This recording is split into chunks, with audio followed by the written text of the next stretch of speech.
여러분 안녕하십니까? 디지털 정보 활용 능력 정보통신 상식 과목 첫 번째 강의 시간입니다.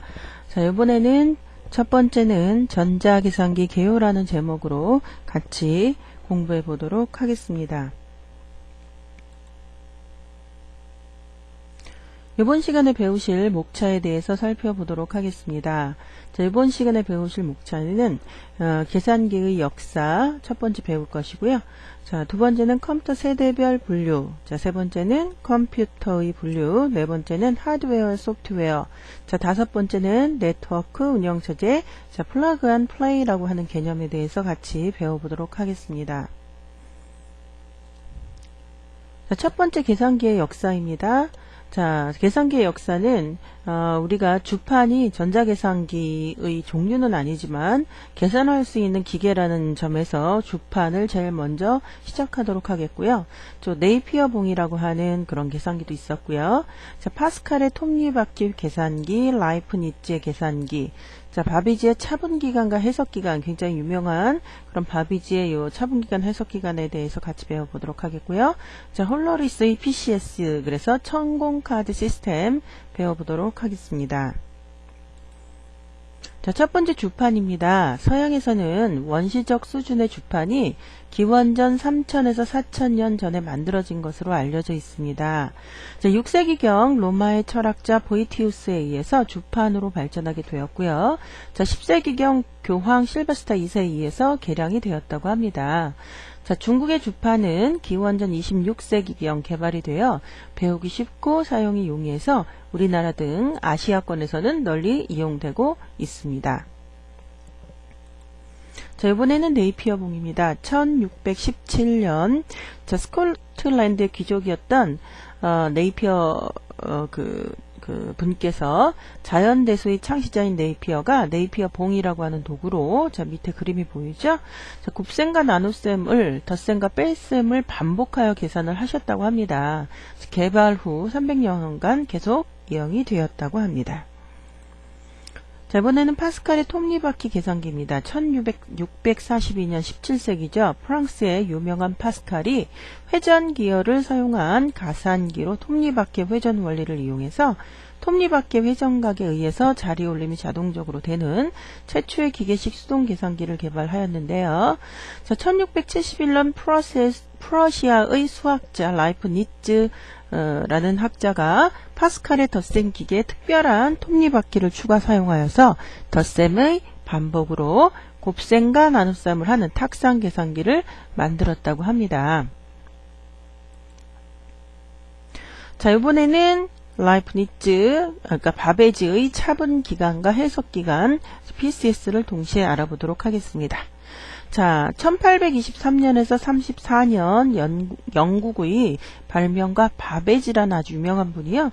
당 방정식의 함수표를 만드는 차분기간과 해석기간을 만들었습니다. 자, 옆에 보이는 그림은 차분기간에 대한 그림이고요.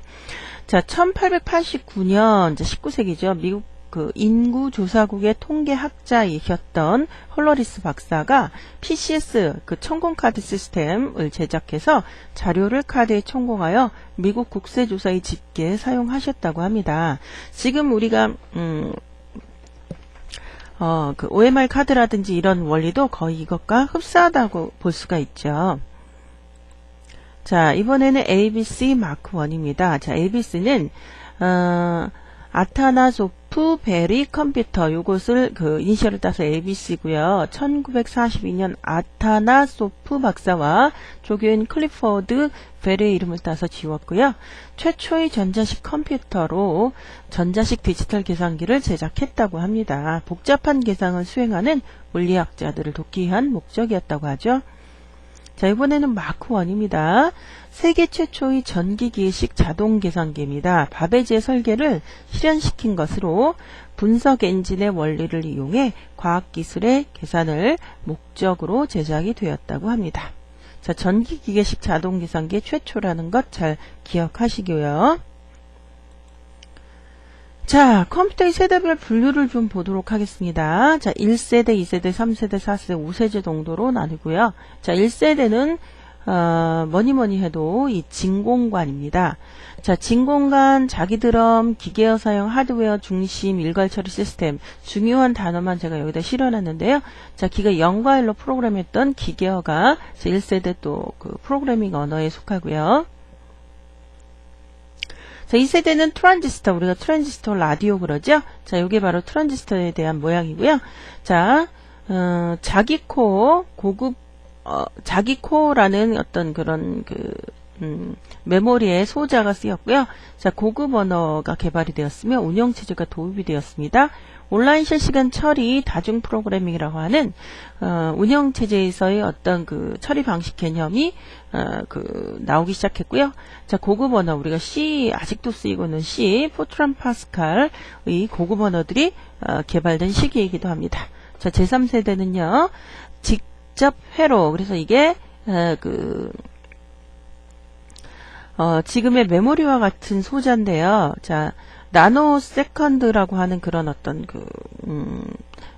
단어도 용어도 나왔고요. 시분할 처리, 다중 처리 시스템, 자, OCR, OMR, MRCR, MIS라고 하는 이런 개념들이 전부 3세대에 등장하기 시작했습니다.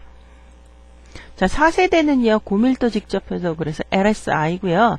여기 보시면 요 소자 보이시죠? 자, 고밀도 직접 회로 PS, 그 다음 이제 PS라고 하는 그 단어가 나왔고요. 개인용 컴퓨터가 개발이 되었으며, 마이크로 프로세서 개발, 네트워크 분산 처리 시스템이라는 용어들이 등장하기 시작했고요. 자, 제 5세대에는 초고밀도 직접 회로 그래서 VLSI 또 femtoSecond FS라는 개념, 자, 인터넷 인공지능 퍼지 이론, 패턴 인식 전문가 시스템이라는 용어들이 5세대에 등장한 그런 어떤 개념들입니다. 자, 1세대 컴퓨터를 좀 자세히 보면요. 1951년에서 58년 사이를 1세대 컴퓨터라고 하고요. 데이터의 저장과 처리에 진공관을 사용하였고요. 1세대 특징은 진공관이라고 설명을 했고요. 자, 주기획 장치에 자기 드럼을 사용하였고요. 입출력 보조 기억 장치로는 천공카드를 사용하였습니다. 자, 프로그램은 기계어를 사용하여 작성을 했습니다. 자, ENIAC은요, 1946년 세계 최초의 전자식 컴퓨터. 자, 기계어는 아까 마크1이었죠?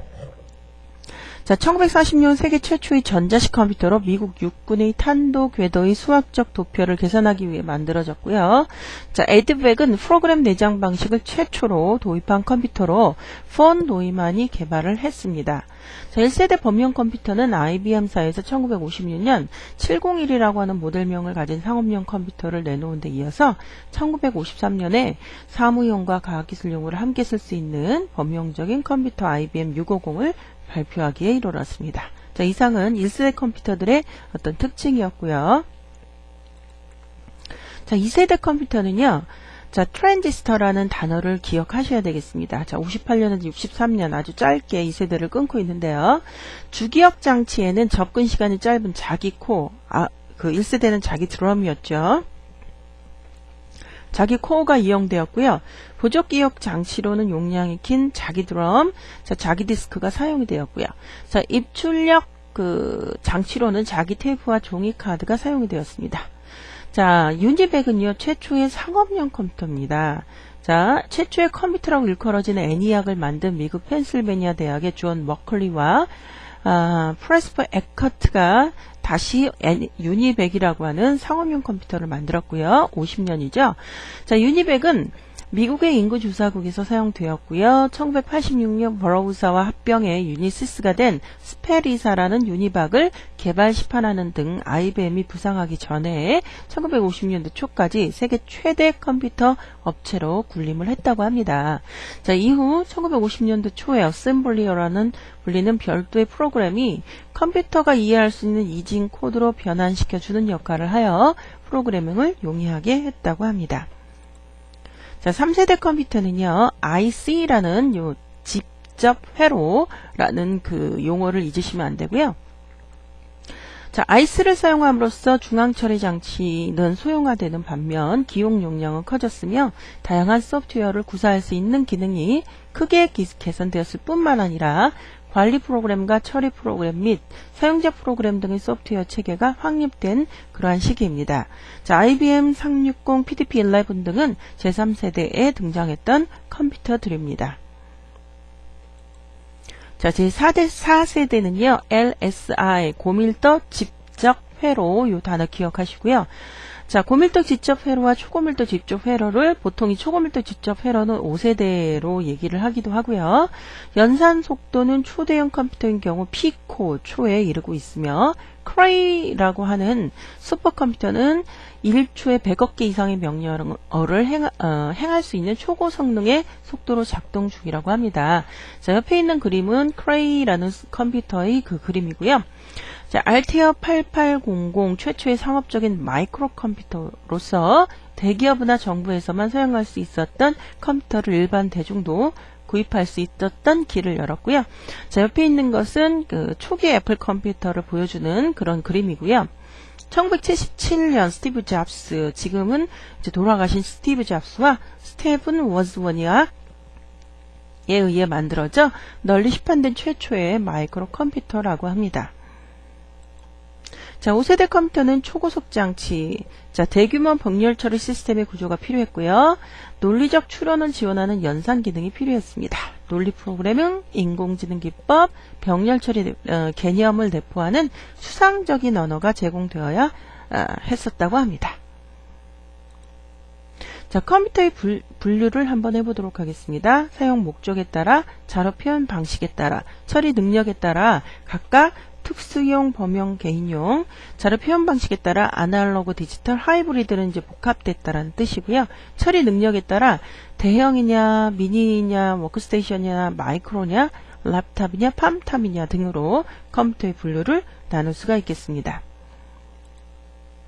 자, 사용 목적에 따른 분류를 다시 좀 자세히 들여다보면 특수형, 산업용 로봇 등 특수 목적에 사용하는 컴퓨터들이고요. 범용은 일반적으로 모든 것에 모든 것에 사용된다라는 뜻이고요. 사무 처리에서는 과학기술 계산, 문서 처리, 도형 처리까지 폭넓게 대응할 수 있는 다용도 컴퓨터를 말하고요. 1960년대 IBM 360 기종이 최초의 범용 컴퓨터입니다. 현재 일반 사무용에는 퍼스널 컴퓨터나 워크스테이션에 자리를 넘겨주고 있으며 과학기술 계산에서는 슈퍼컴퓨터의 사용이 늘고 있다고 합니다. 자, 개인용 컴퓨터는 가정에서 개인이 사용하거나 학교 교육용으로 사용하는 컴퓨터를 의미를 합니다. 자료의 표현 방식에 따른 분류는요, 아날로그 컴퓨터.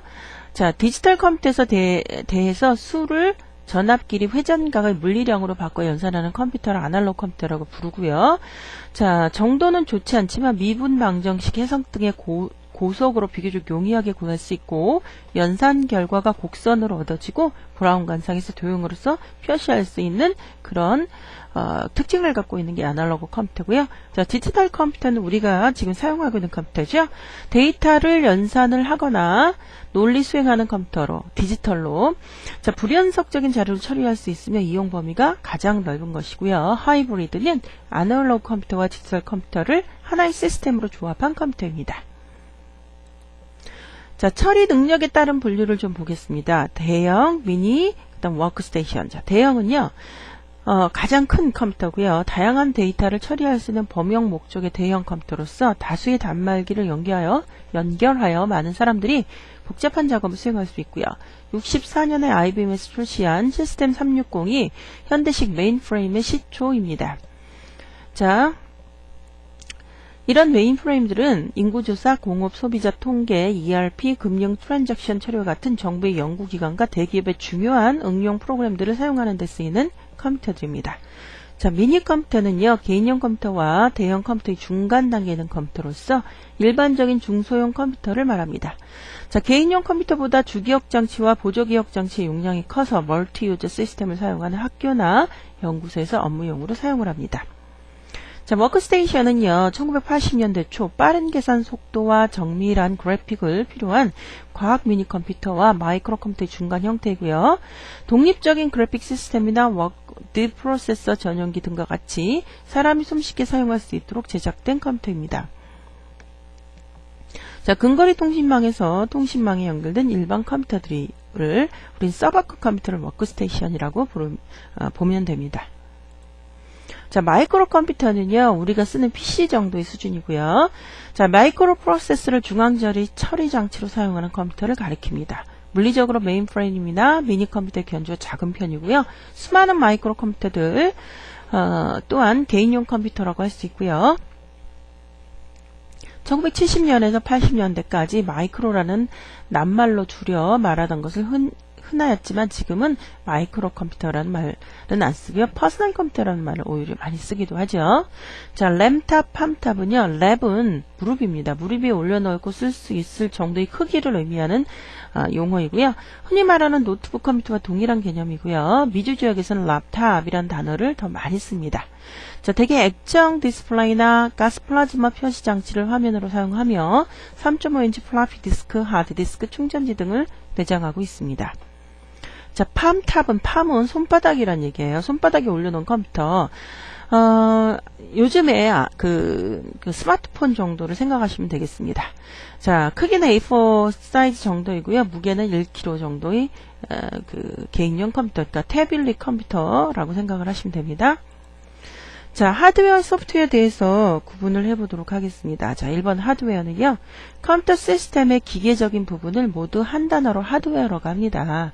자, 크게 입력장치, 출력장치, 연산장 제어 등의 처리기, 기억장치 등 유형의 손으로 만질 수 있는 딱딱한 기계 덩어리란 의미이고요. 자, 하드웨어 구성을 보면요, 실제로 컴퓨터의 역할을 할 수 있는 메인보드가 있고요. 자, 그 다음 메인보드에서 가장 크고 중요한 칩, 이게 중앙처리 장치입니다. 그 다음으로 중요한 게 바로 메모리죠. 그래서 메모리. 그 다음에 하드디스크. 자, 메모리 주기억 장치를 보조하기 위한 하드디스크가 있고요. 자, 그래픽 카드. 자, 그래픽에 대한 어떤 내용을 더 빨리 처리해서 깨지지 않게 보여주는 그러한 기능의 그 부품이고요. 사운드 카드 역시 자, 오디오를 처리할 수 있는 그러한 부품입니다. 자, 이번에는 소프트웨어를 보도록 하겠습니다. 컴퓨터 프로그램을 의미하고요. 그와 관련된 응용물들도 전부 소프트웨어라고 합니다. 자, 소프트웨어는 크게 시스템 소프트웨어와 응용 소프트웨어로 나눠지는데요. 자, 시스템 소프트웨어는 우리가 운영체제라고 부르는 윈도우즈, 유닉스, 리눅스, 도스 이런 것들을 우리는 시스템 소프트웨어라고 합니다. 자, 응용 프로그램은요, 이런 운영체제 위에 설치해서 쓰는 우리가 한글, 엑셀, 익스플로러 이런 것들이 있죠? 이런 것들을 우리는 응용 프로그램이라고 합니다.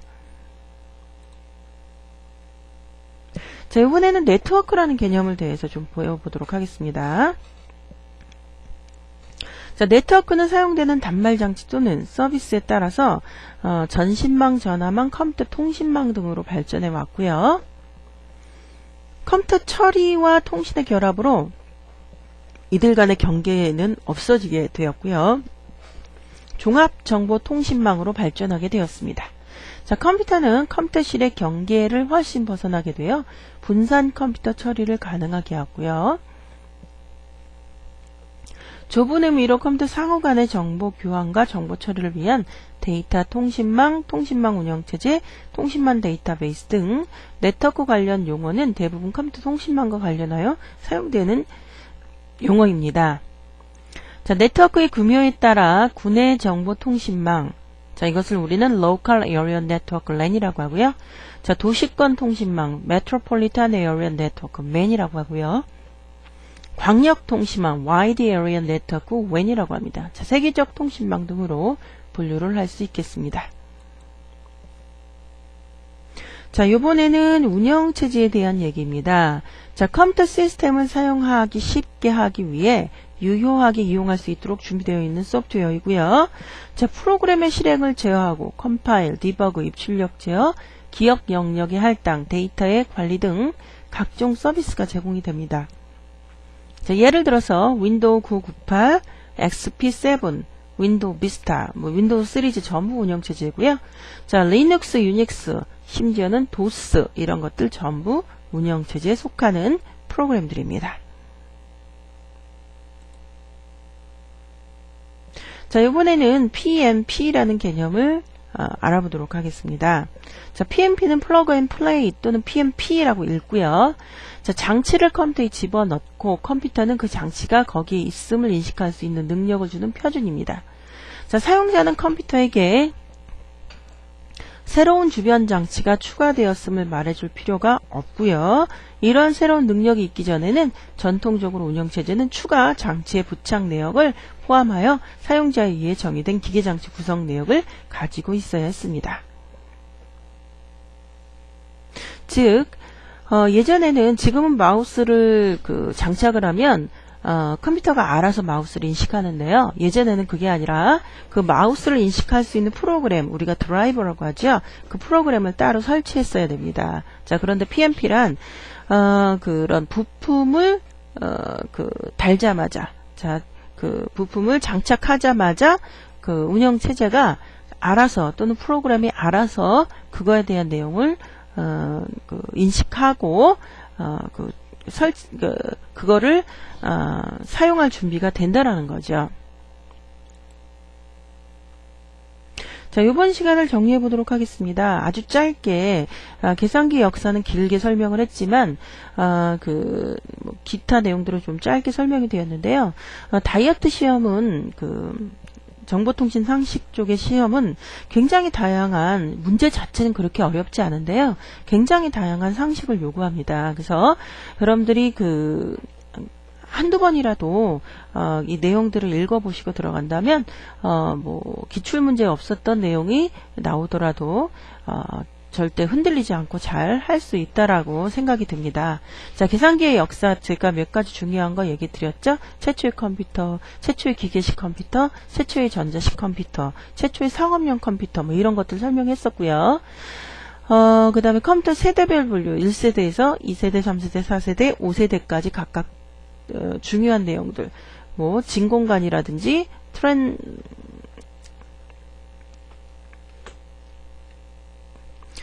트랜지스터라든지 그 다음에 IC, LSI, VLSI 이런 어떤 세대별 분류와 어떤 그 세대에서 등장했던 중요한 용어들, 뭐 다중 프로그래밍이라든지 뭐 인공지능이라든지 뭐 이런 용어들이 각각 세대별로 중요한 내용을 차지하고 있었다는 거 설명드렸고요. 자, 컴퓨터의 분류, 뭐 크기별, 그다음 목적별, 그다음에 이제 데이터 처리별 여러 가지로 컴퓨터의 분류를 또 설명드렸고요. 자, 하드웨어, 소프트웨어 간단하게 구분해 드렸고요. 자, 네트워크에 대한 간단한 개념, 운영체제에 대한 또 간단한 개념, 자, PMP에 대한 개념까지 이번 시간에 같이 살펴보았습니다. 자, 여러분들 이번 시간 여기서 마치겠고요. 다음 시간에 다시 뵙도록 하겠습니다. 자, 여러분들 수고하셨습니다.